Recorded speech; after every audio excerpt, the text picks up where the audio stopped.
মহতরম উপস্থিত হযরত উলামায়ে কেরাম, সম্মানিত মুরব্বিয়ান আজম, প্রাণপ্রিয় বিরাদরান ইসলাম, আসসালামু আলাইকুম ওয়া রাহমাতুল্লাহি ওয়া বারাকাতুহু। আমরা শুরুতেই মহান আল্লাহ পাক রব্বুল ইজ্জত ওয়াল জালাল শাহী দরবারে হযরত করে শুকরিয়া আদায় করছি, যিনি আমাদেরকে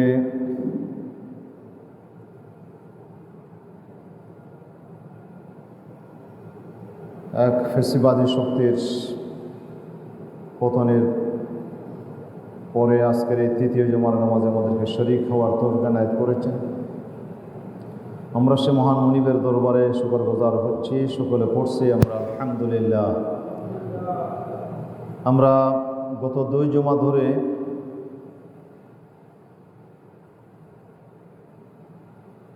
আমাদের দেশে যে জালিম শাহীর পতন হয়েছে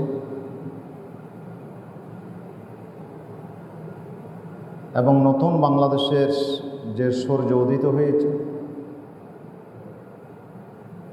অনেকের ভাষায় যে আমরা দ্বিতীয় স্বাধীনতা আমরা লাভ করেছি, এর প্রেক্ষাপট এবং এই বিজয় পরবর্তী আমাদের করণীয়, এবং গত জুমাতে আমরা যে শক্তির পতন হয়েছে তাদের সেই পতনের কি কারণগুলো সে বিষয়ে আমরা আলোচনা করেছি। সেখান থেকে আমাদেরকে কী শিক্ষা নিতে হবে এই বিষয়গুলো আমরা আলোচনা করেছি। তো আজকে আমরা এক কঠিন সময়ে উপনীত হয়েছি। বিপ্লবের পরে আবার এই বিপ্লবকে নস্যাৎ করে দেওয়ার জন্য সেই পরাজিত শক্তি চেষ্টা চালিয়ে যাচ্ছে।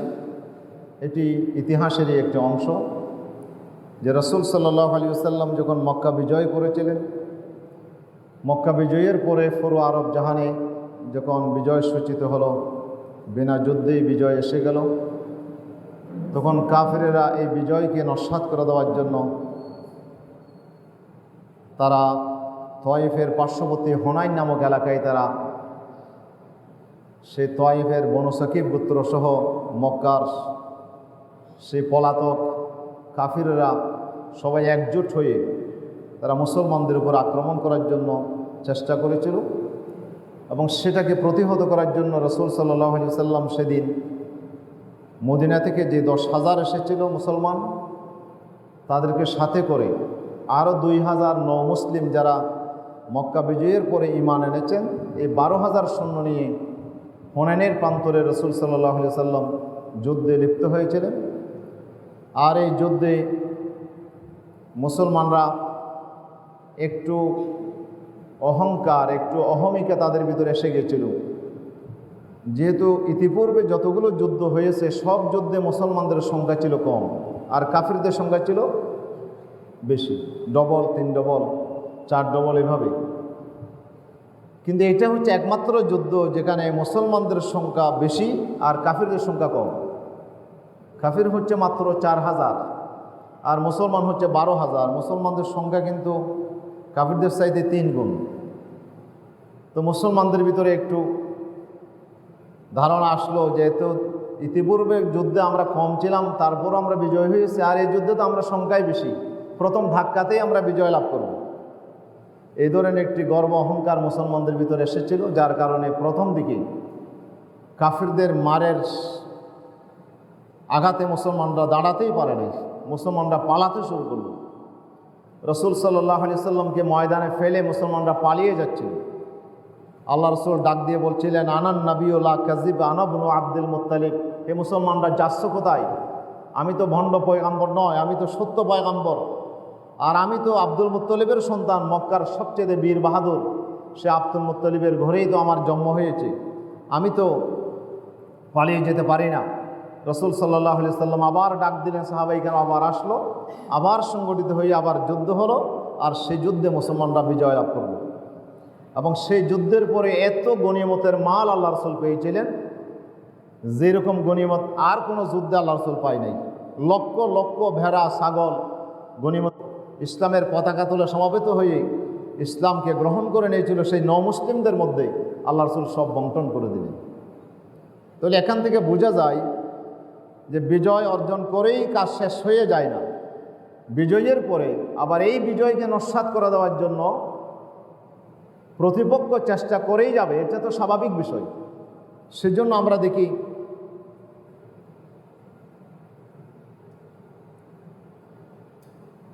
সিপাহী বিপ্লব যেদিন হয়েছিল, সিপাহী বিপ্লবের আগে 3রা নভেম্বর আবার একটি বিপ্লব হওয়ার চেষ্টা হয়েছিল, এটাকে নস্যাৎ করে আবার সিপাহী বিপ্লব হলো। এভাবে ইতিহাসের গতিধারায় আমরা এই বিষয়গুলো আমরা দেখতে পাই। সুতরাং আজকে যারা আল্লাহর ফয়সালায়, যারা এই জমিন থেকে ক্ষমতার মস্তক থেকে যারা ছিটকে পড়ে গেল, তারা তো এত সহজেই এই বিজয়কে তারা বাস্তবায়িত হতে দেবে না। তাদের বড় শক্তি হচ্ছে পার্শ্ববর্তী রাষ্ট্র, বন্ধু রাষ্ট্র, তাদের সবচেয়ে বড় শক্তি, যাদের উপর ভর করেই তারা এতদিন এই দেশের মানুষের উপর তারা জুলুম আর নির্যাতনের এক স্টিম রোলার তারা চালিয়েছিল। অসংখ্য মানুষকে তারা গুম করেছিল, খুন করেছিল শুধু একটা শক্তির উপর নির্ভর করে। আর সে শক্তি তো তাদের পাশে আসেই, তারা তাদের পাশে দাঁড়ালো। আমরা দেখলাম যে 5ই আগস্টের পরে শুরু হয়ে গেল সংখ্যালঘুদের উপরে নির্যাতনের এক অপপ্রচার। সংখ্যালঘুদের উপরে এদেশের কোনো মুসলিম জনগোষ্ঠী হামলা করে নাই, সব হামলা আপনার যারাই ধরা পড়েছে, 31টা মন্দিরে হামলা করতে গিয়ে হিন্দু ভাইয়েরাই ধরা পড়েছে, সনাতন ধর্মের ভাইয়েরাই ধরা পড়েছে। তাদেরকে যখন বলা হলো তোমাদের মন্দির তোমরা ভাঙতে আসছো, ঘটনা কি? বলে আমাদেরকে ফলানা নেতা বলেছে, টাকা দেবে বলছে, এই জন্য আমরা আসছি। এটা তো মিডিয়ায় আসছে এবং সারা বিশ্বে এটা প্রমাণিত হয়েছে। ভারতের সমস্ত মিডিয়া সংখ্যালঘু নির্যাতনের হামলার ধোঁয়া তুললেও আসলে এগুলো ছিল সব অপপ্রচার। 2-1টি ঘটনা যা হয়েছিল সেটি আপনার তারাই নিজেরা এই হামলায় অংশগ্রহণ করেছিল। আর এদেশের মুসলমানেরা, এদেশের ইসলামপন্থীরা তাদের মন্দিরে তাদের যাই পাহারা দিয়েছিল। এটাই তো ইতিহাস। আমরা 1000 বছর ধরে আমরা এদেশের সাম্প্রদায়িক সম্প্রীতি আমরা লালন করছি। ভারত যদিও নিজেকে এই ধর্মনিরপেক্ষ দেশ বলে দাবি করে, কিন্তু তাদের দেশে 18,000 বারের উপরে দাঙ্গা হয়েছে মুসলিম আর হিন্দু। অথচ আমার দেশে 1000 বছরের ইতিহাসে একটা দাঙ্গা পৃথিবীর কোনো মানুষ দেখে নাই। আমরা তো পাশাপাশিই থাকি, অমুসলিম ভাইয়েরা আমাদের পাশেই থাকে, তারা আমাদের কাছে আমানত। আমরা মনে করি যে আমাদের মুসলমানদের যেমন অধিকার আছে, এদেশে যারা জন্মগ্রহণ করেছে সে অমুসলিম, তারাও এদেশের নাগরিক, সুতরাং তাদেরও একই অধিকার আমরা স্বীকার করি। সেজন্যে এতে তারা বেশি সুবিধা করতে পারে নাই। আল্লাহ তাআলা তাদের সমস্ত চেষ্টাকে আল্লাহ ব্যর্থ করে দিলেন। এখন তো তারা চেষ্টার কোনো ত্রুটি তারা করছে না। এরপরে তারা আরও কিছু বিষয়ে তারা চেষ্টা করলো, সবগুলোতে যখন কোনো কাজ হলো না, তখন আমরা দেখতে পেলাম যে প্রলয়ঙ্করী বন্যা আমাদের দেশে এখন যে চলছে। আমাদের দেশের প্রায় 13টি জেলা এখন পানির ভিতরে ডোবা, প্রায় 50 লক্ষ জনগণ পানির ভিতরে আজকে আবদ্ধ। প্রিয় উপস্থিতি, আর এই যে বন্যা হলো, এই বন্যা প্রাকৃতিক কারণ যেমন, তার পাশাপাশি সবচেয়ে বেশি বড় কারণ যে বন্যা হওয়ার পিছনে, সেটি হচ্ছে আমাদের পার্শ্ববর্তী বন্ধু রাষ্ট্র যাদেরকে আমরা বলি, তারাই আমাদের এদেশের আপনার অর্থনৈতিকভাবে এদেশকে এবং এদেশের জনগণকে তাদেরকে শেষ করে দেওয়ার জন্যেই মূলত তারা বিনা নোটিশে, বিনা খবরেই তারা আপনার সেই বাঁধ খুলে দিয়ে তারা গোমতী নদীর উপরে, এরপরে ফেনী নদী, দুটা নদীর ওপরে যে বাঁধ তারা দিয়েছিল, সে বাঁধ থেকে তারা দরজা খুলে দিয়ে তারা গোটা এলাকাকে তারা আজকে লক্ষ লক্ষ মানুষগুলোকে আজকে তারা বন্যায় ভাসিয়ে দিল। প্রিয় উপস্থিতি, আজকে কি এক চরম অবস্থা চলছে বাংলাদেশের উপরে। এই বাংলাদেশ সবেমাত্র উঠে দাঁড়ানোর চেষ্টা শুরু করেছে, আর এই অবস্থায় তারা এই আঘাতটা করলো বন্ধু রাষ্ট্রের নামে। তারা এতদিন আমাদেরকে বলতো আমরা তোমাদের বন্ধু, কিন্তু তাদের সে বন্ধুত্বের চেহারা এখন জনগণ দেখতে পাচ্ছে। তারা 16টি বছর ধরে এদেশকে তারা শোষণ করেছে, এদেশের মানুষের ভোটাধিকার তারা কেড়ে নিয়ে এদেশের মানুষকে তারা নির্যাতন করেছে। এতেও তারা ক্ষান্ত হয় নাই। এদেশের ছাত্র জনতা যখন এগিয়ে আসলো, তাদের সমস্ত স্বপ্ন যখন ধূলিসাৎ হয়ে গেল, তখন তারা এদেশকে অর্থনৈতিকভাবে ভেঙে দেওয়ার জন্য, এদেশের মানুষের উদ্যম উৎসাহকে শেষ করে দেওয়ার জন্য, এদেশের আপনার সে উন্নতিকে বাধাগ্রস্ত করার জন্য, এদেশের মানুষকে শাস্তি দেওয়ার জন্যই মূলত আমরা মনে করি যে তারা এইভাবে ড্যাম খুলে দিয়ে তারা লক্ষ লক্ষ মানুষকে বন্যায় তারা ভাসিয়ে দিল। হাজার হাজার মানুষের বাড়িঘর ভেঙে গেল, কত মানুষ এখানে মারা গেছে এখনও তার খবর আমরা পাচ্ছি না। যদিও মিডিয়াতে আসছে যে 7 জন 8 জনের কথা, কিন্তু আসলে মৃত্যুর সংখ্যা আরও অনেক হয়ে যাবে। অনেক ভাই আমরা যা মিডিয়াতে দেখতে পাচ্ছি যে অনেক অনেক অসহায় মানুষের যে আর্তনাদ, আজকে এত পানি হয়েছে যে একতলা নয় 2 তলা বাড়ি পর্যন্ত ডুবে গেছে। এমন এক কঠিন অবস্থা। এই অবস্থায় এখন যে দুর্যোগ এসেছে, আমরা মনে করি এটি সে পার্শ্ববর্তী রাষ্ট্রের সেই আপনার ষড়যন্ত্রের একটি অংশ, যারা আমাদের এই বিজয়কে তারা মেনে নিতে পারছে না। বাংলাদেশকে তারা যেভাবে হোক বাতে পানিতে আপনার সর্বদিক দিয়ে এই বাংলাদেশকে তারা কাবু করে রেখে তাদের আগ্রাসন চালানোর জন্য তারা এই চেষ্টা চালিয়ে যাচ্ছে। যার কারণে আমাদের বাংলাদেশের সর্বত্র আজকে ভারতের বিরুদ্ধে একটা আওয়াজ উঠেছে। ভারত আমাদের প্রতিবেশী, আমরা চাই তাদের সাথে ভালো সম্পর্ক নিয়ে আমরা থাকি, কিন্তু তারা একে একে বাংলাদেশকে তারা আপনার লুটে পুটে খাওয়ার জন্য, বাংলাদেশের মানুষগুলোকে তারা দাবিয়ে রাখার জন্য, তাদেরকে গোলাম হিসেবে বানিয়ে রাখার জন্য তারা আজকে চেষ্টা চালিয়ে যাচ্ছে। কিন্তু আমরা মনে করি, আমরা যে তৌহিদকে আমরা লালন করি, আমরা যে আল্লাহকে বিশ্বাস করি, আমাদের বিশ্বাস হচ্ছে আমাদের মাথা নত হবে একমাত্র কেবলমাত্র শুধুমাত্র মহান আরশের মালিক যিনি, সে আল্লাহ রাব্বুল আলামিনের সামনে। আল্লাহ ছাড়া কারো সামনে আমাদের মাথা নত হবে না। এই শিক্ষা ইসলাম আমাদেরকে দিয়েছে। কোনো জাতির সামনে, কোনো শক্তির সামনে, কোনো দলের সামনে আমরা মাথা নত করবো না। এই জাতি মাথা উঁচু করে দাঁড়াবেই ইনশাআল্লাহ। এটি হচ্ছে আমাদের পণ। প্রিয় উপস্থিতি, সুতরাং তাদের কোনো ষড়যন্ত্র, যতই ষড়যন্ত্র করুক, তারা এদেশকে আপনার শোষণ করার জন্য তারা যে ফারাক্কা বাঁধ তৈরি করেছে এবং 54টা অভিন্ন নদী, যেগুলোর ভাটি দেশ হলাম আমরা, এগুলো সব নদীর আপনার গোড়া হচ্ছে সেই ভারতে, যেখান থেকে এই নদীগুলো আসছে। প্রায় নদীগুলোতে তারা বাঁধ তৈরি করে, তারা বাঁধ দিয়ে তারা যে সময় আমাদের পানি দরকার হয় সেই শুষ্ক সিজনে তারা পানিগুলো বন্ধ করে রেখে আমাদের সেই চাষাবাদকে তারা ব্যাহত করে, এদেশকে তারা আপনার অর্থনৈতিকভাবে তারা পঙ্গু করার চেষ্টা করে।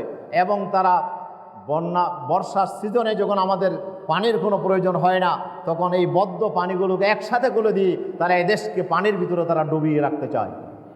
প্রিয় উপস্থিতি, এভাবে করে বাংলাদেশকে তারা শোষণ করে, বাংলাদেশকে তারা দুর্বল করে রাখে। তারা এই বাংলাদেশকে আপনার যুগ যুগ ধরে বাংলাদেশকে তাদের কলোনি হিসাবে ব্যবহার করার জন্য যে ষড়যন্ত্র শুরু করেছে, আজকে তাদের এই ষড়যন্ত্র থেকে কোনো রাষ্ট্র আজকে রেহাই পাচ্ছে না। পার্শ্ববর্তী শ্রীলঙ্কা, পার্শ্ববর্তী নেপাল একটি হিন্দু রাষ্ট্র হওয়ার পরেও সেখানেও তাদের আগ্রাসন, কিন্তু এদেশের সেই হিন্দুরাও কিন্তু তাদের আগ্রাসনকে তারা সহ্য করতে পারে না। সেখানেও বিপ্লব হলো ভারতের বিরুদ্ধে। ভারত একটি আপনার আধিপত্যবাদী একটি শক্তি, এই শক্তি চায় তার পার্শ্ববর্তী রাষ্ট্রগুলোকে কবজা করে রাখার জন্য। ওরা আমাদের দেশে ট্রানজিট চায়, কিন্তু সামান্যতম এলাকা 10 থেকে 15 মাইল এতটুকু এলাকা আপনার নেপালের সাথে আমাদের দূরত্ব, কিন্তু এই জায়গাটা তারা আমাদেরকে ট্রানজিট দেয় না। অথচ তারা আমার বাংলাদেশকে তারা শুধু ট্রানজিট নয়, বাংলাদেশের উপর দিয়ে এক প্রান্ত থেকে ঢুকে আরেক প্রান্ত গিয়ে তারা বাংলাদেশকে তারা করিডোর হিসেবে তারা ব্যবহার করতে চায়। ওরা বাংলাদেশের স্বাধীনতা সার্বভৌমত্বকে তারা স্বীকার করে না। তারা আমাদের এই যে 71-এ যে আমাদের স্বাধীনতার যুদ্ধ আমরা বলি, কিন্তু তাদের দলিলে এটা হচ্ছে ভারত পাকিস্তান গৃহযুদ্ধ, ভারত পাকিস্তান যুদ্ধ তারা বলছে যে এটাকে তারা এদেশের মুক্তিযুদ্ধের মাধ্যমে তারা এদের স্বাধীন হয়েছে, এটাকে তারা স্বীকার করে না দলিলপত্রে। তারা বলছে এটা ভারতের সাথে পাকিস্তানের যুদ্ধ হয়েছে, আর সেই যুদ্ধে আমরা ভারতের আমরা বিজয় লাভ করেছি। আর সেটার প্রমাণের জন্য তারা পাকিস্তানি সৈন্যদের আত্মসমর্পণ, মুক্তিযুদ্ধের সর্বাধিনায়ক যিনি, তার কাছে হলো না, তাদের আপনার আত্মসমর্পণ করতে হলো সে আপনার জেনারেল অরোরা, ভারতের আপনার সেনা প্রধানের কাছে। এটাই তো এর মাধ্যমে তারা প্রমাণ করছে যে এটা তো ভারত পাকিস্তান যুদ্ধ হয়েছে, এখানে মুক্তিযুদ্ধের কি অবদান। এদেশের স্বাধীনতা তারা স্বীকার করে না, সুতরাং এদেশকে তারা স্বাধীনভাবে গড়ে উঠে গেছে তারা মেনে নেয় নাই। এদেশের সিংহভাগ জনগণ ভারতের এই এক চোখা নীতিকে মেনে নিতে পারছে না। কিন্তু কিছু সংখ্যক ভাইয়েরা আমাদের হয়তো তারা ক্ষমতার লোভে ভারতের সাথে হাত মিলিয়েছিল, কিন্তু আজকে এই কঠিন পরিস্থিতিতে তারাও দেখতে পাচ্ছে যে ভারত তাদের আসল বন্ধু নয়। প্রিয় উপস্থিতি, সেজন্য আমরা এখন আমাদের যে অবস্থা, এই অবস্থায় আমাদের করণীয় কি? এই অবস্থায় আমাদের করণীয় হচ্ছে যে আমরা যখন দেখি বিশাল বন্যা হয়, বন্যার মধ্যে সব মারা যায়, কিন্তু একটা প্রাণী কিন্তু মারা যায় না। আপনারা দেখলে হয়তো অবাক হয়ে যাবেন, এই প্রাণীটা কিন্তু বেশি সবল নয়। এখানে মানুষ মারা যায়, গরু মারা যায়, ছাগল মারা যায়, অনেক প্রাণী মারা যায়, কিন্তু একটা প্রাণী মারা যায় না, সেটা হলো পিঁপড়া। একটা পিঁপড়াও কিন্তু বন্যাতে মারা যায় না। কেন মারা যায় না? তার একটি কারণ, যে এই পিঁপড়াগুলো বন্যা হওয়ার আগেই তারা যেভাবেই হোক আল্লাহর হুকুমে তারা খবর পেয়ে যায়। তারা বুঝতে পারে যে বন্যা হবে, তখন তারা একজন আরেকজনের সাথে যোগাযোগ করে তারা একটা জটলা তৈরি করে, আর এই জটলা হয়ে এমনভাবে তারা ঐক্যবদ্ধ হয়ে যায়, এই জটলাটা পানি যতই বাড়ুক এই পানির উপরে তারা ভাসতে থাকে। বন্যা নেমে যাওয়ার পর আবার তাদের সংসার তারা শুরু করে। যদি পিঁপড়া মারা যায় তো আমার মনে হয় পিঁপড়ার বংশ এই পৃথিবীতে থাকতো না। যেভাবে আমাদের দেশে বন্যা হয়, এই বন্যার দেশে পিঁপড়া থাকার কথা নয়, কিন্তু পিঁপড়া তো ঠিক সমানে আসে। কেমনে থাকে? এটা তাদের ঐক্যবদ্ধ যে শক্তি, ঐক্যবদ্ধ যে প্রয়াস, এই ঐক্যের কারণেই তারা এই জমিনে টিকে আছে। আলহামদুলিল্লাহ, এই পিঁপড়া থেকে আমাদের শিক্ষা নিতে হবে। আমরা হয়তো সর্বদিক দিয়েই ভারতের থেকে আমরা হয়তো দুর্বল আমরা হতে পারি, কিন্তু এদেশের জনগণ, এদেশের 18 কোটি জনগণ, তাদের 36 কোটি হাত আছে। আমরা তাদেরকে জানিয়ে দিতে চাই যে আমরা সামরিক দিক দিয়ে দুর্বল হতে পারি, অর্থনৈতিক দিক দিয়ে আমরা দুর্বল হতে পারি, কিন্তু আমাদের ভিতরে এমন এক শক্তি আছে যে শক্তির নাম হচ্ছে ঈমান। ঈমানের শক্তির সামনে তোমরা দাঁড়াইতে পারবে না ইনশাআল্লাহ। আমরা লালন করি এই বিশ্বাস, আমরা কারো সামনে মাথা নত করব না। আমরা মাথা নত করবো একমাত্র কেবলমাত্র আল্লাহ সুবহানাহু ওয়া তাআলার সামনে। আল্লাহ ছাড়া কারোর সামনে আমরা মাথা নত করব না। তারা আমাদেরকে কবজা করে রাখার জন্য যতই ষড়যন্ত্র করুক পারবেন ইনশাআল্লাহ। এদেশের জনগণ জেগে উঠেছে, এদেশের যুবকেরা জেগে উঠেছে, এদেশের ছাত্র ভাইয়েরা জেগে উঠেছে। সুতরাং এদেশকে কাবু করে রাখার সমস্ত ষড়যন্ত্র বানচাল হবেই হবে ইনশাআল্লাহ। তবে আমাদের ভিতরে যে ঐক্যের বন্ধন তৈরি হয়েছে, দল মত নির্বিশেষে আমরা এদেশকে গড়ে তোলার জন্য আমাদের যে একটা নতুন সুযোগ এসেছে, এটাকে আমাদের কাজে লাগাতে হবে।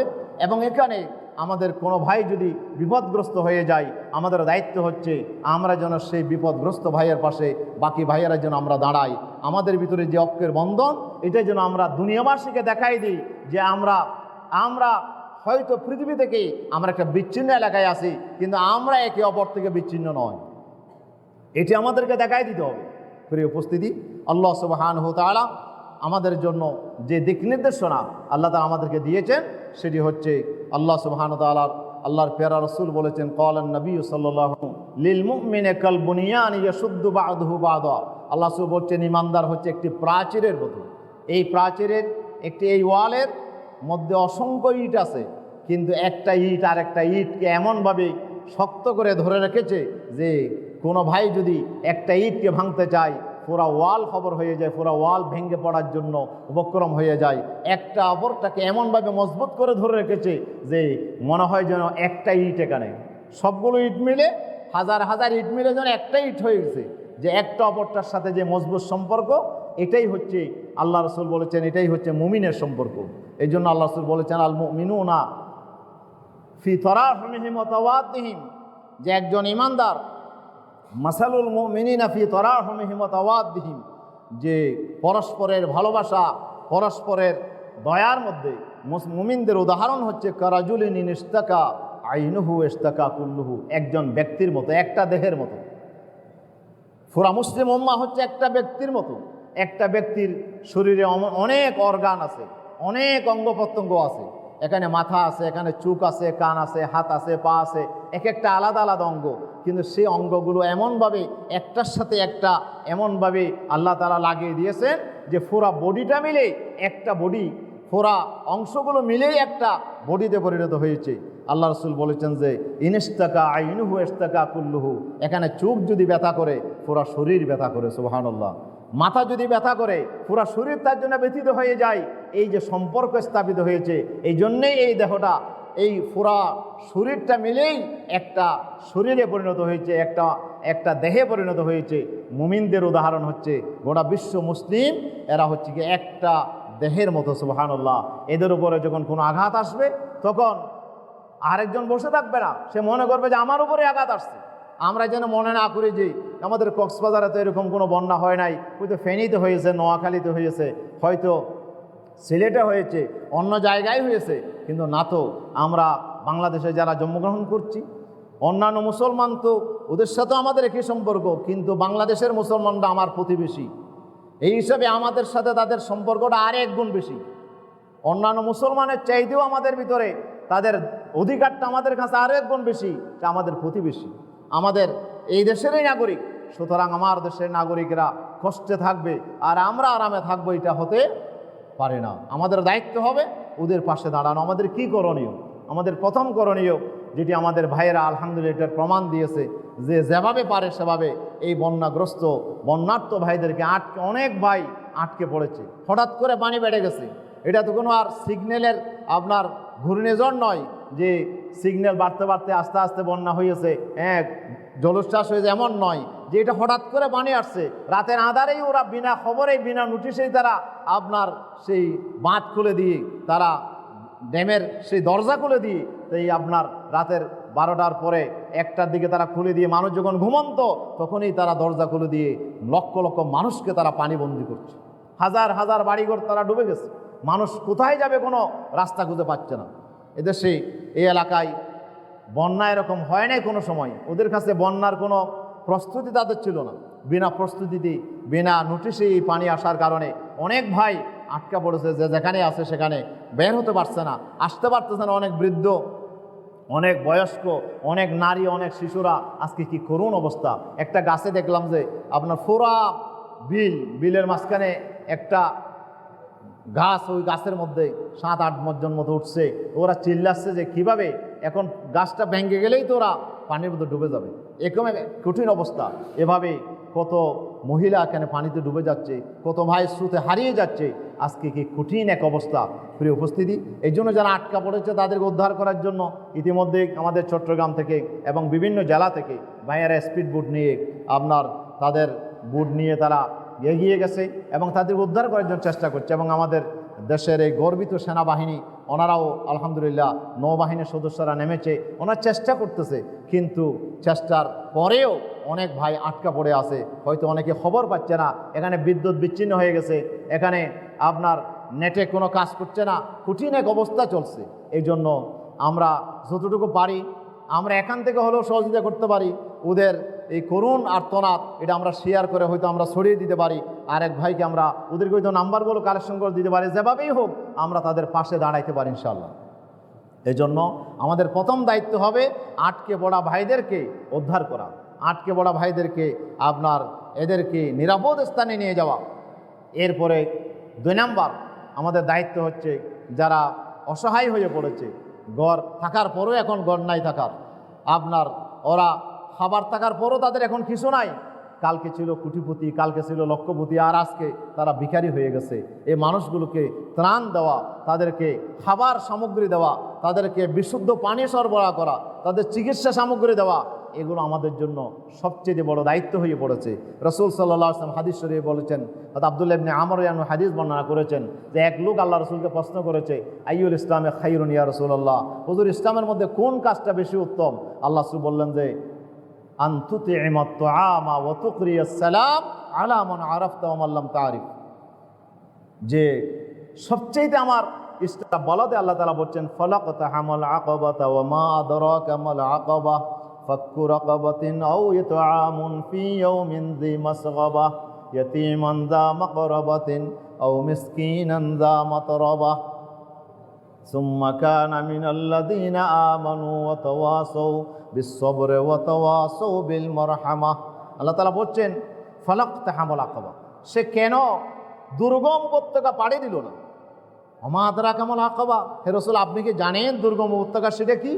দুর্গম উপত্যকা এমন একটা উপত্যকা, এমন একটা পাহাড়, যে পাহাড়কে মানুষ অতিক্রম করতে পারে না, যে পথ মানুষ অতিক্রম করতে পারে না, এই দুর্গম উপত্যকা, যেখানে কাঁটা আছে, যেখানে উটনি আছে, যেখানে অনেক বেশি কণ্টকাকৃত বিপদ সংকুল একটি রাস্তা। এটাকে আল্লাহ তাআলা বলছেন যে জান্নাতের, যে জান্নাত তোমরা খুঁজতেছো, এই জান্নাতটা এত সহজে পাওয়া যাবে না। রাসূল সাল্লাল্লাহু আলাইহি সাল্লাম হাদিস শরীফে বলেছেন, আল্লাহ তাআলা জান্নাত এবং জাহান্নাম তৈরি করার পরে আল্লাহ তাআলা জিবরাইলকে ডাকলেন, জিবরাইল আসো একটু আমার জান্নাত আর জাহান্নামটা দেখে আসো। সুবহানাল্লাহ, কেমন হয়েছে একটু দেখো। জিবরাইল আলাইহিস সালাম জান্নাতও দেখলেন আর জাহান্নামও দেখলেন। দেখার পরে জিবরাইল আলাইহিস সালাম আল্লাহকে বলছে, আল্লাহ তোমার জান্নাত আর জাহান্নাম দেখে আসলাম, তো কেমন হয়েছে? বলে, আল্লাহ তুমি যে জাহান্নাম তৈরি করছো, এত ভয়াবহ জাহান্নাম, এত ভয়াবহ কষ্টের জায়গা, আমি তো কল্পনা করতে পারি নাই। তো এটা কার জন্য বানাইছে? বলে মানব জাতির জন্য, মানুষ আর জিনের জন্য বানাইছি। আল্লাহর সামনে জিবরাইল বললেন, আল্লাহ একজন মানুষও তো রাজি হবে না এই জাহান্নামে যাওয়ার জন্য, এত কষ্টের জায়গা কেমনে মানুষ যাবে? একজনও যাবে না। ও আল্লাহ, এই জাহান্নামে দেওয়ার মতো কোনো লোক আপনি পাবেন না। তো জান্নাতটা কেমন হয়েছে? তো জান্নাতটা এত আকর্ষণীয় করে আপনি বানাইছেন, এত আকর্ষণীয় জান্নাত, আমার মনে হচ্ছে যে সব মানুষ এই জান্নাতে চলে যাবে, একজনও জাহান্নামে যাওয়ার জন্য আপনি পাবেন না। আল্লাহ তাআলা বললেন, জিবরাইল তাহলে একটু অপেক্ষা করো। তখন জান্নাত আর জাহান্নামের একটা রাস্তা তৈরি করলেন, একটা ঘিরা দিলেন চতুর্দিকে। ঘিরা দিয়েও বুঝতে পারি, অথবা রাস্তা দিয়েও আমরা বুঝতে পারি, যাওয়ার জন্য একটা রাস্তা তৈরি করার পরে এবার জিবরাইলকে আবার বললেন, জিবরাইল তুমি আবার একটু যাও তো, জান্নাত এবং জাহান্নামের এখন রাস্তা তৈরি করছে, এখন চতুর্দিকে আমি ঘিরা দিয়েছি, চতুর্দিকে এই পথগুলো তুমি একটু দেখে আসো, এই ঘিরাগুলো দেখে আসো, কেমন মনে হয়?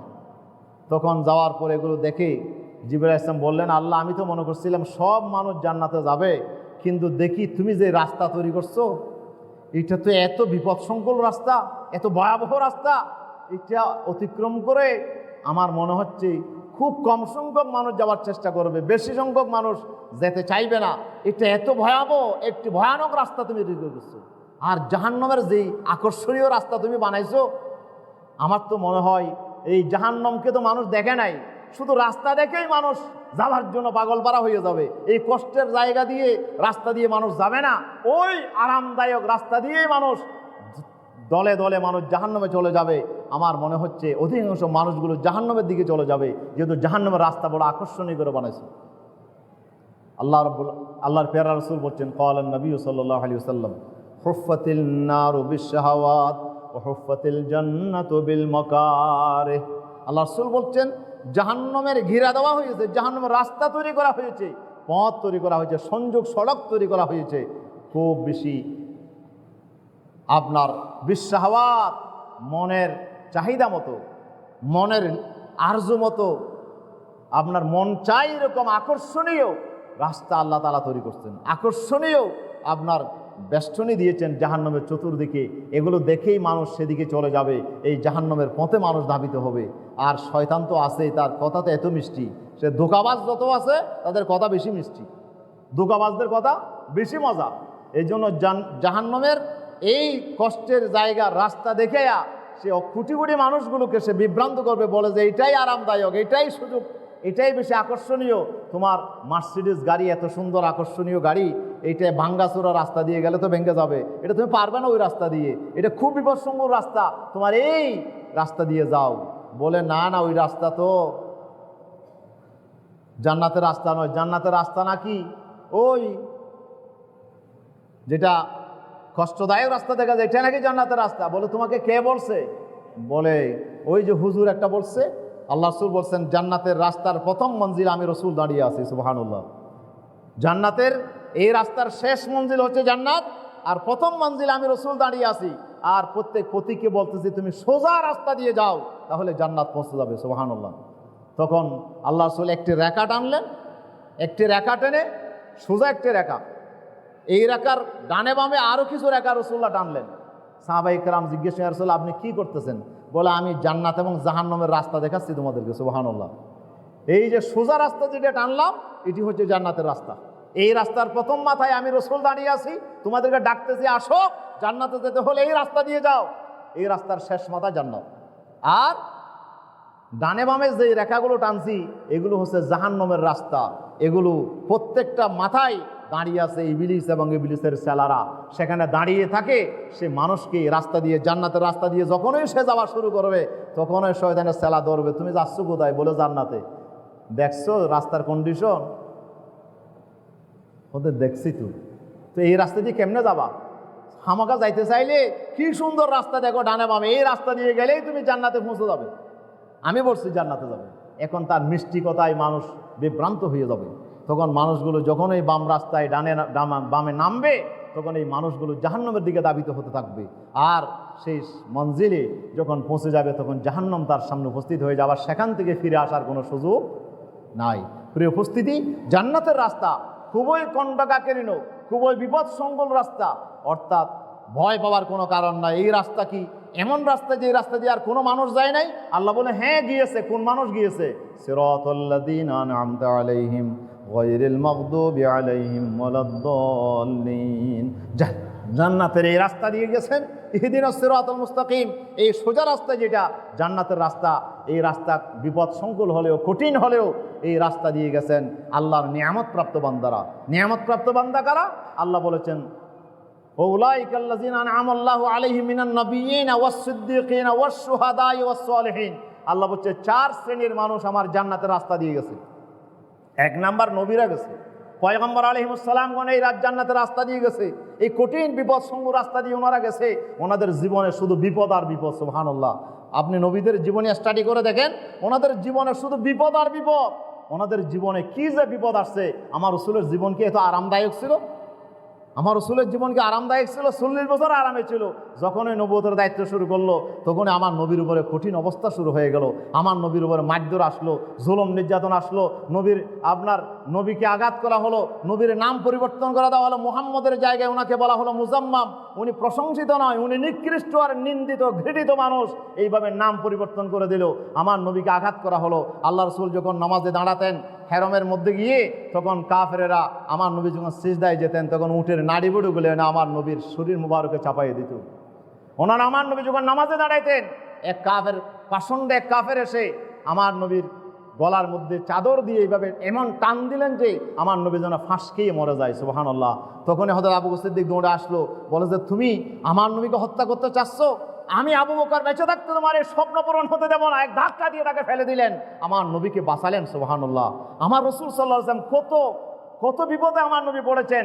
এরপর আমার নবীকে শুধু মারা হলো না, আঘাত করা হলো না, আমার নবীকে 3 বছর জেলখানায় বেঁধে রাখা হলো। যেই জেলখানায় কোনো খাবার ছিল না। 3 বছর পর্যন্ত অর্থনৈতিক বয়কট করে সমস্ত খাদ্য সামগ্রী বন্ধ করে দিয়ে আমার নবীকে মৃত্যুর দিকে ঠেলে দেওয়ার ষড়যন্ত্র করছিল তারা।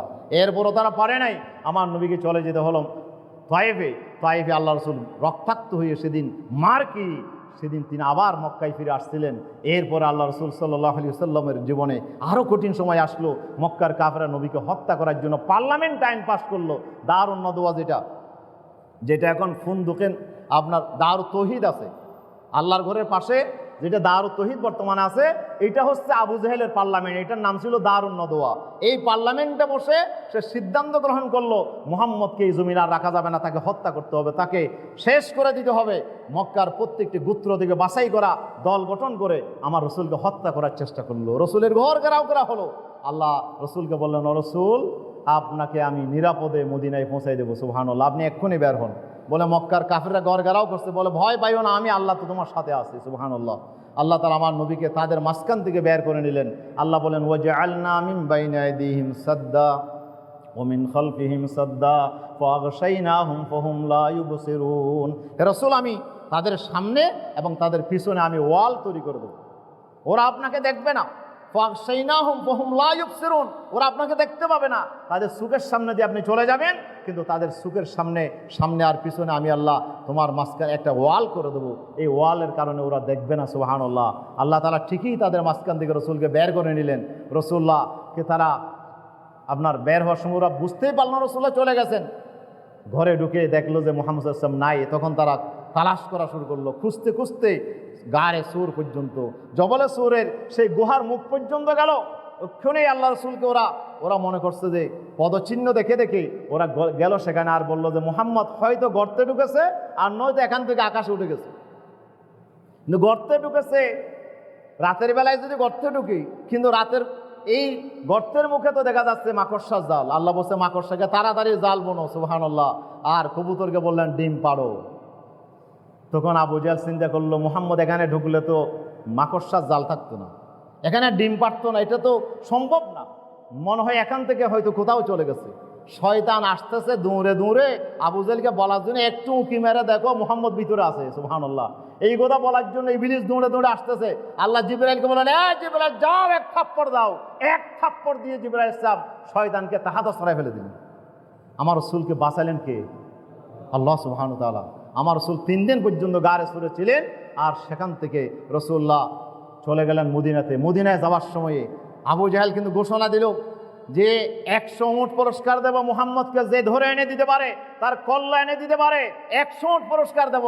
সুরাকা ইবনে মালিক সে 100 উটের লোভে পড়ে আমার রাসূলকে ধরার জন্য মদিনার পথে পাঠিয়ে দিল। আল্লাহ রাসূলকে ধরতে ধরতে একেবারে কাছে চলে আসলো, যে আল্লাহ রাসূলকে দেখতেছে, আল্লাহ রাসূলকে ধরে ফেলবে। ঠিকই এই মুহূর্তে আল্লাহর নবী দোয়া করলেন আল্লাহর কাছে, আল্লাহ তাআলা অর্ডার করলেন জমিনকে, এই জমিন সুরাকা বিন মালিককে ধর, পাকড়াও কর।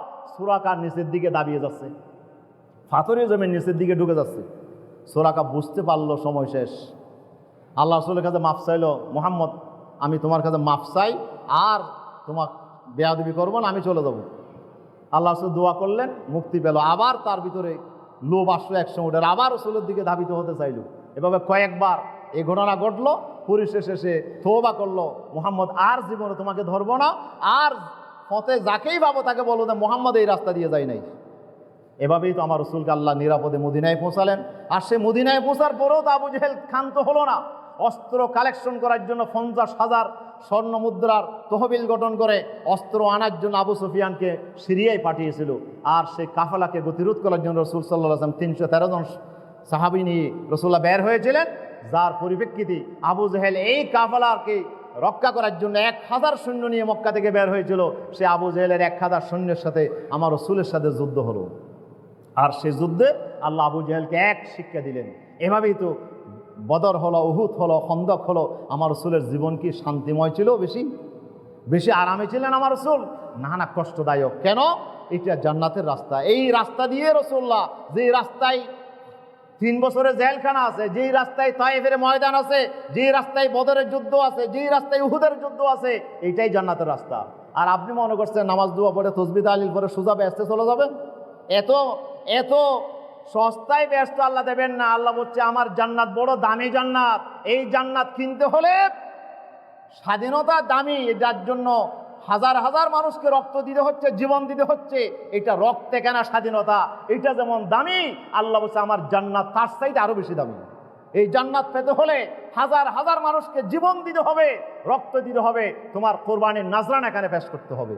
এই পথ দিয়ে গেছেন আম্বিয়া কেরাম আলাইহিমুস সালাম, এই পথ দিয়ে গেছে আল্লাহর সিদ্দিকিন বান্দারা, শুহাদায়ে কেরাম, লক্ষ লক্ষ শুহাদায়ে কেরাম এই জমিনে তাদের জীবন দিয়ে আল্লাহর জান্নাতের রাস্তায় তারা অবলম্বন করেছেন, আর জান্নাতে তারা পৌঁছে গেছেন। সুবহানাল্লাহ। হযরত হারেস নামে এক যুবক শহীদ হয়েছিল বদরের যুদ্ধে। তার মা তো মরার উপক্রম, কাঁদতে কাঁদতে এমন অবস্থা। আল্লাহ রাসূলের কাছে এসে বলে, ইয়া রাসূলুল্লাহ, আমার হারেস কি কোথায় আছে একটু আমাকে বলো। আমার হারেস যদি জান্নাতে থাকে আমি আল্লাহর কসম আর কাঁদবো না। আজ যদি আমার হারেস যদি জান্নাতে না গিয়ে থাকে তাহলে আমি কাঁদতে থাকবো আর জীবন শেষ করে দেবো। আল্লাহ রাসূল বললেন, হে হারেসের মা, শুনে রাখো, তোমার ছেলে জান্নাতের মধ্যে ঘোরাফেরা করতেছে। সুবহানাল্লাহ, আমি দেখতে পাচ্ছি তোমার সন্তান জান্নাতে ঘোরাফেরা করছে।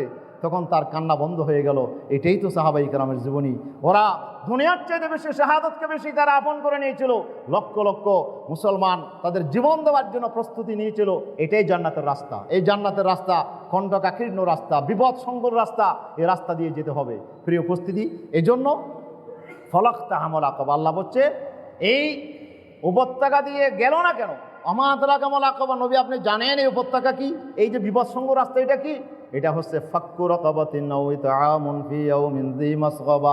এটি হচ্ছে দাস মুক্ত করা। বন্দীদেরকে, নিরীহ নির্দোষ যে মানুষগুলোকে বন্দী করে রাখা হয়েছে, আয়নাগরের মতো এরকম সভ্যতার ইতিহাসের কলঙ্ক, এরকম জায়গায় হাজার হাজার মানুষকে গুম করে রাখার যারা রেখেছিল, যারা বন্দি করে রেখেছিল নিরপরাধ মানুষগুলোকে, এই মানুষগুলোকে মুক্ত করার জন্য চেষ্টা করা, আন্দোলন করা, সংগ্রাম করা, এখানে জীবন দেওয়া, এখানে আহত হওয়া, পঙ্গু হয়ে যাওয়া, এখানে জীবন বিলিয়ে দেওয়া, এটাই হচ্ছে জান্নাতের রাস্তা। ফাক্কু রাকাবা, জান্নাতে এমনি যাওয়া যাবে? এত সহজে জান্নাতে যাওয়া যাবে না। ফাক্কু রাকাবা, যাদেরকে আজকে দাস বানিয়ে রাখা হয়েছে, গোলাম বানিয়ে রাখা হয়েছে। আমরা স্বাধীন দেশে বসে কোরআনের কথা শুনতে পারবো না। স্বাধীন দেশে ওলামায়ে কেরাম কোরআনের কথা বলতে পারবে না। স্বাধীন দেশে কোনো মাহফিল করা যাবে না। হিন্দু ভাইয়েরা ওরা ধর্ম পালন করবে, ওদেরকে প্রোটেকশন দেওয়া হবে, রাস্তা বন্ধ করে ওরা ধর্ম পালন করতে পারে। কিন্তু আমাদের মুসলমান ভাইয়েরা একটা কোরআনের মাহফিল দেবে, এই জন্য অনুমতি আনতে হয়। আমরা তো গোলামের জাতিতে পরিণত হয়েছিলাম, আমাদের কোনো স্বাধীনতা ছিল না। আজকে যারা এই গোলামি থেকে আমাদেরকে মুক্ত করার জন্য, এটা এত সহজে আসে নাই। আজকে যে আমরা কথা বলতে পারছি, এটি মূলত আমার দেশের হাজার হাজার লক্ষ লক্ষ ছাত্র জনতার বুকের তাজা রক্তের বিনিময়ে আজকে আমরা এই স্বাধীনতা পেয়েছি, আলহামদুলিল্লাহ। ওদের জন্য আমরা দোয়া করি অন্তর থেকে। এই ছাত্র জনতা যদি এগিয়ে না আসতো, আমরা এই জাতি বছরের পর বছর ধরে, শত শত বছর ধরে এই গোলামের জিনজির আমাদের গলায় থাকতো। আজকে আমরা নতুন স্বাধীনতা লাভ করেছি শুধুমাত্র এই কষ্টের বিনিময়ে। আল্লাহ বলছে এইটাই জান্নাতের রাস্তা। ফাক্কু রাকাবা, এই গোলামের জিনজির থেকে মানুষকে মুক্ত করার জন্য জীবন বাজি রেখে চেষ্টা করা, এটাই জান্নাতের রাস্তা। আবার আমার দেশে কিছু হুজুর আছে, ওরা বলে যে এই আন্দোলনে যারা মারা যাবে আসতে যাবে নাকি? এই আন্দোলন এটা কি ইসলাম সমর্থন করে? না না, এরকম সরকারের বিরুদ্ধে কেমনি আন্দোলন সংগ্রাম করে, এটা ইসলাম সমর্থন করে না। এরা আসলে বাতিলের দালাল, এরা আসলে জালিমদের সহযোগী। সুতরাং আমাদেরকে বুঝতে হবে, ফাক্কু রাকাবা, এই জাতির ঘাড়ে আজকে যে বন্দিত্বের, দাসত্বের, যে গোলামের যে জিনজির পরানো হয়েছিল, এই জিনজিরকে মুক্ত করার জন্য, এই জাতিকে স্বাধীন করার জন্য যারা চেষ্টা করবে, আল্লাহ বলছে এটাই জান্নাতের রাস্তা। আও ইতআমুন ফি ইয়াউমিন যী মাসগাবা, ক্ষুধার দিনে অভাবী মানুষকে খাবার দেওয়া। আজকে এই কাজ করতে গিয়েই তো আমাদের ভাইয়েরা আজকে প্রলয়ঙ্করী বন্যার সম্মুখীন হলো। হাজার হাজার ফ্যামিলি আজকে তারা ক্ষুধার যন্ত্রণায় আজকে তারা ছটফট করছে। আজকে তাদের ঘর নাই, বাড়ি নাই, আজকে তারা নিরাশ্রয় হয়ে গেছে। এই আশ্রয়হীন মানুষগুলোকে খাবারের ব্যবস্থা করা, আল্লাহ বলছে এটাই জান্নাতের রাস্তা। যারা জান্নাতে যেতে চাও, এটা মুখ্যম সুযোগ আসছে তোমাদের জন্য। তোমাদের টাকা দিয়ে, পয়সা দিয়ে এদের খাবারের ব্যবস্থা করো। এত আমন ফি ইয়াউমিন যী মাসগাবা, অভাবী মানুষগুলোকে খাবার দেওয়ার ব্যবস্থা করো। সুবহানাল্লাহ। ইয়তীমান যা মাকরাবা, যেই এতিম, ওখানে কত অসহায় মা হারিয়েছে, বাপ হারিয়েছে, অসহায় সন্তানেরা ছটফট করতেছে, এদের পাশে দাঁড়াও। ও মিসকিনান যা মাতরবা, অথবা এমন অভাবী যারা মাটির সাথে লেগে গেছে, ওদের দাঁড়াতে পারতেছে না, ক্ষুধার যন্ত্রণায়, অভাবী মানুষগুলোকে তাদের পাশে দাঁড়াও। এটাই হচ্ছে জান্নাতের রাস্তা। আল্লাহ তাআলা বলছেন এই আকবা প্রান্তরে যারা যাবে, এই প্রান্তর অতিক্রম করে যারা যাবে, তারাই শুধু জান্নাতে পৌঁছবে। এই জান্নাত এত সহজে যাওয়া যাবে না। এই জান্নাতে যেতে হলে একটু কষ্ট আমাদেরকে অতিক্রম করতে হবে।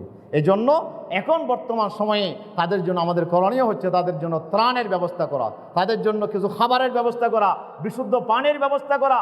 আজকে একটা স্পিডবোটের আপনার শুধু অয়েল খরচ আছে 30,000 টাকা, 50,000 টাকা। এই যে লক্ষ লক্ষ টাকা এদের জন্য লাগবে উদ্ধার করার জন্য, এদের ত্রাণ দেওয়ার জন্য, এটাই তো জান্নাতের রাস্তা। যারা যারা এখানে অংশগ্রহণ করবে, আল্লাহ বলছে সব আমি রেকর্ড করে রাখবো। সুবহানাল্লাহ। আর এই রেকর্ড দেখে দেখে তাদেরকে আমি জান্নাত বুঝিয়ে দেবো। আলহামদুলিল্লাহ। আসো, এই জান্নাতের রাস্তা, এই যে অস্থায়ী আশ্রয় কেন্দ্র আমাদেরকে করতে হবে। আলহামদুলিল্লাহ। গতকাল দেখলাম একজন বাড়ি, যে 8 তলা বাড়ি, বলে যে আমার পুরো বাড়িটাই আমি সাইক্লোন শেল্টার ঘোষণা করলাম, এখানে যারা উঠতে চান আপনি উঠতে পারবেন। এইভাবে অসংখ্য ভাই তাদের যেখানে সুযোগ আছে সেখানে তাদের বাড়িঘর ছেড়ে দিয়েছে, আশ্রয়হীন মানুষগুলোকে আশ্রয় দিয়েছে। এটাই তো আল্লাহ তাআলা, আল্লাহ রাসূল বলছেন, মান নাফাসা কুরবাতাম মিন কুরাবিদ দুনিয়া নাফাসাল্লাহু আনহু কুরবাতাম মিন কুরবি ইয়াউমিল কিয়ামা। যে দুনিয়ার কোনো মুসলমানের বিপদ নিকট থেকে একটা বিপদ দূর করবে, দুনিয়ার বিপদ, আমি আল্লাহ তাআলা তার জন্য কিয়ামতের মাঠের অসংখ্য বিপদ থেকে একটা বিপদ তার জন্য দূর করে দেবেন। রাসূলুল্লাহ বলেছেন, ইরহামু মান ফিল আরদি ইয়ারহামুকুম মান ফিস সামা। জমিনওয়ালার প্রতি রহম করো, আসমানওয়ালা তোমাদের প্রতি রহম করবে। প্রিয় ভাইয়েরা, এখানে কত মানুষ যে অসুস্থ হয়ে যাচ্ছে, অসুস্থ মানুষের চিকিৎসার জন্য আমাদের চেষ্টা করতে হবে। এই কাজটাও সবচেয়ে ভালো কাজ। আল্লাহ সুবহানাহু ওয়া তাআলা বলছে, এমশে মাইলা উদু মারিদা, প্রয়োজনে 1 মাইল হেঁটে যাও, তারপরে একজন অসুস্থ মানুষকে দেখতে আসো, তাকে দেখো, তার সেবা শুশ্রূষা করো। আল্লাহ সুবহানাহু বলছেন, মান আদা মরিদান লাম ইয়াজাল ইয়াখুদু ফি রাহমা। এক ব্যক্তি অসুস্থ ব্যক্তিকে দেখতে আসলো, তার সেবা করতে লাগলো, আল্লাহ রাসূল বলছে সে রহমতের দরিয়ার মধ্যে অবগাহন করতেছে, রহমতের দরিয়ার মধ্যে সে চলাচল করতেছে। হাত্তা ইয়াজলিসা, বসা পর্যন্ত। ফইজা জলাসা ইগতামাসা ফিহা, যখন ওই রোগীর পাশে বসে যাবে, আল্লাহ রাসূল বলছে সে রহমতের দরিয়ার মধ্যে ডুবে যাবে। সুবহানাল্লাহ। পুরা শরীর আল্লাহ তাআলা তার রহমত দিয়ে তাকে ডেকে নেবেন। আলহামদুলিল্লাহ। একজন অসুস্থ রোগীকে দেখতে যাওয়ার মধ্যে কত সওয়াব আল্লাহ তাআলা রেখে দিয়েছেন। এই জন্য রাসূল সাল্লাল্লাহু আলাইহি ওয়াসাল্লাম, এক ইহুদি ছোট্ট বালক আমার রসুলের খেদমত করত, অসুস্থ হয়েছে, রসুল্লাহ ছুটে গেলেন ইহুদির বাসায়, ইহুদির বাড়িতে সেই সন্তানটাকে দেখলেন, আর তার পাশে তার শিয়রে আল্লাহ রসুল বসে বললেন, এই বাচ্চা, তুমি তো আমার দীর্ঘদিন খেদমত করেছো, কিন্তু তুমি জাহান্নামে যাবে, এটা তো আমি বরদাস্ত করতে পারি না, তুমি একটু কলমা পড়ো। তখন সে তার বাপের দিকে দেখতেছে, আব্বা এখন মুহাম্মদ তো কলমা পড়তে বলছে, এখন আমি কি করব? বাবা বললেন, আতে আবুল কাসেম, মুহাম্মদ যা বলে তা করো, যা বলে তা করো, আমার কোনো আপত্তি নেই, তুমি চাইলে পড়তে পারো। তোমার ছেলেটা আর দেরি করে না, সাথে সাথে কলমা পড়ে মুসলমান হয়ে গেল। মুসলমান হওয়ার পরে আল্লাহ রাসূল তাকে কলমা পড়ালেন, কলমা পড়ে রাসূলুল্লাহ তার থেকে বিদায় নিয়ে বাড়ি থেকে বের হতেই ছেলেটা দুনিয়া থেকে ইন্তেকাল করলেন। ইন্না লিল্লাহি ওয়া ইন্না ইলাইহি রাজিউন। রাসূলুল্লাহ বললেন, এ ইহুদি নয়, এ তো তোমাদেরই ভাই, মারা গেছে, এখন আমরাই তার কাফন দাফনের ব্যবস্থা করব। রাসূলুল্লাহ যদি দেখতে না যেতেন, এই সন্তানটা জান্নাতি হওয়ার কোনো সুযোগ ছিল না। এই জন্য অসুস্থ মানুষকে দেখতে যাওয়া অনেক ফজিলত আল্লাহ তাআলা রেখে দিয়েছেন। এরপরে মানসিকভাবে তাদেরকে সাহায্য করা, সহযোগিতা করা, তারা যে ভেঙে পড়েছে এদেরকে একটু সাহস দেওয়া, এটা তো মুসলমানদের কাজ। আল্লাহ বলছে, ওয়াল আসরে ইন্নাল ইনসানা লাফি খুসরিন, সময়ের কালের শপথ করে বলছি, সমস্ত মানুষগুলো ধ্বংসের ভিতরে। ইন্নাল ইনসানা লাফি খুসরিন ইল্লাল্লাযিনা আমানু ওয়া আমিলুস সালিহাত ওয়া তাওয়াসাউ বিল হাক্কি ওয়া তাওয়াসাউ বিস সবর। 4টি কাজ যারা করবে তারা ছাড়া, ঈমান আনবে যারা, নেক আমল করবে যারা, এবং সত্য প্রতিষ্ঠার জন্য যারা আপনার দাওয়াতি কাজ করবে, একজন আরেকজনকে দাওয়াত দেবে, এবং এই কাজ করতে গিয়ে যারা বিপদগ্রস্ত হয়ে যাবে, এই বিপদগ্রস্ত মানুষকে যারা ধৈর্য ধারণের জন্য পরামর্শ দেবে, উৎসাহ দেবে, তারাই জান্নাতে যাবে।